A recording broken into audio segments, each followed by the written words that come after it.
Hello? Hello. Hi, how are you? I'm good. How are you? I'm great. I'm Ariana. Nice to meet you. Nice to meet you. I'm Lyon. Nice to meet you. I love that name, by the way. Oh, thank you so much. So I've binge watched all the first season. I have very strong emotions and feelings. So let's get into it. So this is For kind of sure. like your second role. How was it like to now be like basically first on the call sheet and carrying an entire series? Yeah, it was definitely it was crazy. It was intense. Especially when you have to do these very complex and emotionally daunting scenes. But it was such a great learning process and an experience, and it was an experience I'll never forget. Yeah, it's an amazing show. To prepare for it, did you read the books or watch the movie before, or did you want to do a completely fresh take on Jared? Um, well, yeah, I read the books. I already watched the movie and read the books when I was a kid. But yeah, when I got the audition, I watched the movie. I watched the book. I mean, I read the books, and I did want to bring my own kind of fresh take on Jared. I feel like this Jared, just how it was written and everything. I saw him as way more complex and rageful than the other Jared was. Um, so I wanted to bring more of that kind of that teen angst and just a kind of edgy feel to him, so you can see the difference and shift from Simon. Uh, and yeah. Yeah, how did you get into that kind of dark headspace? Because I don't. I hope that's not how you feel like every day in your life. How did you get into No. Jared's headspace? Well, I listened to a lot of music. I made a playlist as soon as I got the part. I put a lot of just very angsty like punk rock and grunge and all types of things. And then I watched some movies that kind of helped me get into the kind of tortured hero headspace. Yeah, I watched Donnie Darko, Good Will Hunting. I took a lot from Anakin Skywalker actually for Star Wars, and kind of just put that into one character and yeah, made my own out of it. Yeah, what would you say is kind of your go-to Jared song? Ooh, that's a good. I have like quite a few. Ooh, let's see here. Go ahead. Okay. Well, number one, I'll go "Smells Like Teen Spirit" by Nirvana. It's got. I mean, that's a classic. I'm gonna go with "My Iron Lung" by Radiohead. Mhm. I'm gonna go with I think either, yeah, like "Die the Flu" from Deftones, and but "Change in the House of Flies" is good too. I got like so much stuff on. Got so much thing. I got a lot of things on there. Oh, and then there's this song by the Smiths, but I completely forgot. It's something with night, but I completely forgot. So there's not. It took my time, but Yeah. Well, what kind of music does Lion listen to? Like, what are you into? I mean, I like a variety of things, but pretty much the same. I really like my dad was in a big rock band and stuff, big grunge band in the '90s, so it was kind of it's in the DNA to be a rock star, you know. That's cool. So, in this version, unlike the movie, you have a fraternal twin, but you Mhm. guys look so much alike. Was it weird to meet Noah and you're like, why do you have my curl pattern? Why do you kind of look like me? Yeah, yeah, it was funny to meet him, because there were like strange coincidences already between us, and just strange kind of twin things between us already, and it was just natural chemistry really in the audition and after, and then once our dynamic started to build and our chemistry started to build, it just became a lot easier to become a fraternal twin with the dude. Yes. Do you feel like the siblings in the family put all their blame on everything in life in Jared? Because that's how I kind of felt like. Oh yeah, yeah.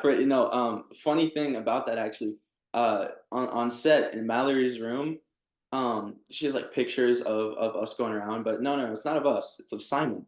So yeah, Simon's her favorite. I think Jared's definitely the black sheep of the family, and he kind of he I don't know, he overthinks and sees himself lacking the capability to do anything when really, he can. He's able to put his mind to it.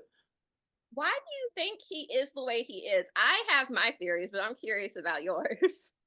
Um, I think it's just he's always been. This is my kind of personal opinion of his history. I think he's always been a loner since he's been in New York. He's always been kind of just an outsider. Plus being artsy and doing arts and crafts. I just think he's kind of a different. He has a deeper personality than people really think, and because of that, he's kind of seen as an introverted, like outsider, and so he acts like that, and that's what tends to make him lash out because he's so different from other kids, and um, but really you have to see things from his point of view. That's what I really try to emulate. Like I want people to see things from his point of view and understand where he's coming from. Because yeah, he does some things. He lashes out a little bit. Always tends to go aggressive, but in the end, he does it for a good reason. Yeah.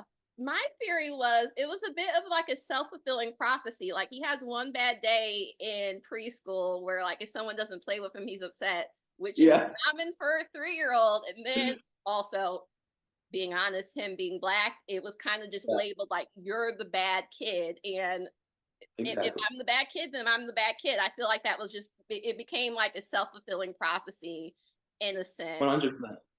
Yeah. And they actually they I also mentioned that when we were doing one of the scenes about him being black and stuff and how that can affiliate with the message of anger issues and everything. And that's definitely I try to definitely bring that to the character as well. Yeah, I definitely saw that. Speaking of race, were you a bit concerned about any potential backlash that first the character has been played by a white person and you're black? Were you worried about any of the pushback and people's weird ties to fictional characters?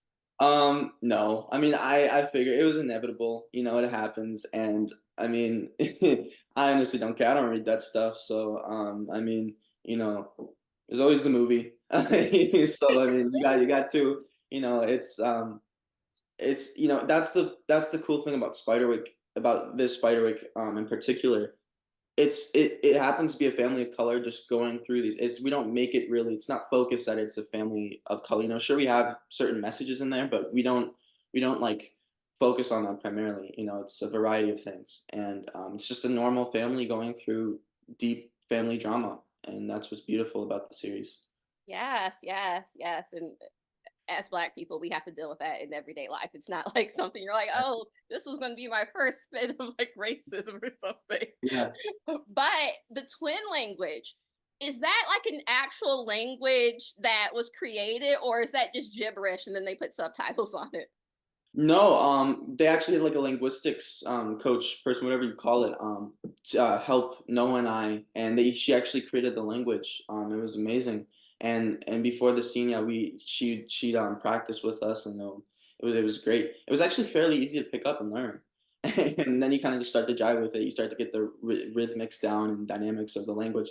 But during the audition, we actually had to audition a twin language, and I didn't know they just wanted to just like, read it. I was like, oh, why don't I create a language? And so I used Klingon from Star Trek to to audition, and I mean it worked out. Klingon. Yes. Yes. So Thimbletack is there and he talks a lot to Jared. Do you think he's trying to manipulate Jared into not trusting people, or do you think his intentions are pure from his point of view?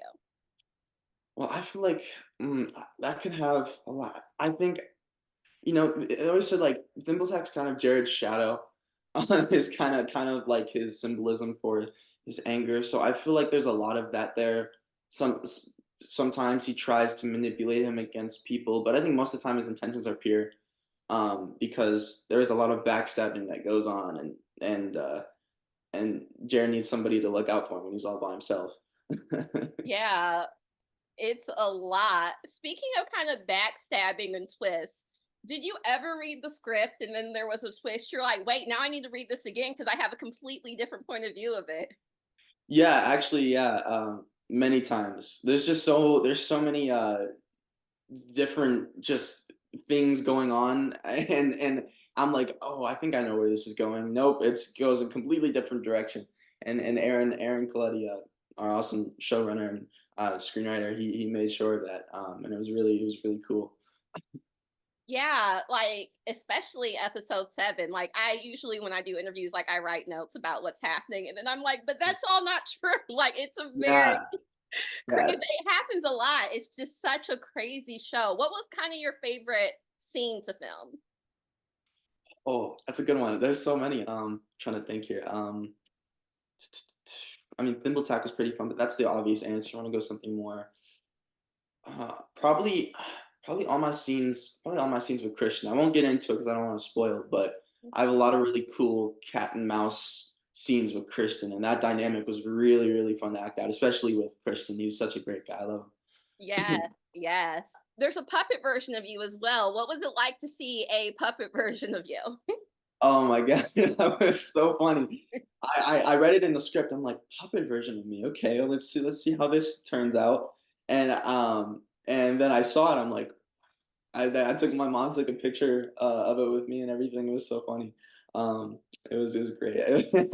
They made puppets like everyone. It was so cool. Yes, it was very cool and detailed. So originally the show was going to be on another network and then it was dropped for a second, then picked up. What was kind of like that emotional roller coaster? Because you had already filmed the series. Like for you, what was that up and then down and up was like? Yeah, that was a sucky situation. But I mean, I had hope. It is such a good show, like all in all, and I had hope it was gonna go somewhere else, and luckily, it went to Roku, and I'm so happy because they gave our show a chance, and I'm so excited for the world to see it. Yeah. Yes. What would you hope to happen in season 2 without giving the crazy season 1 finale away? Like, what would you hope would happen to your character, or even stuff in the books that you would love to see in the series? I'd I don't know. That's a good question. Because I don't want to spoil anything about the Um, but I honestly, I want to have like a cool fight, like a cool battle with Mulgarath in his like actual like ogre form. I think that would be cool.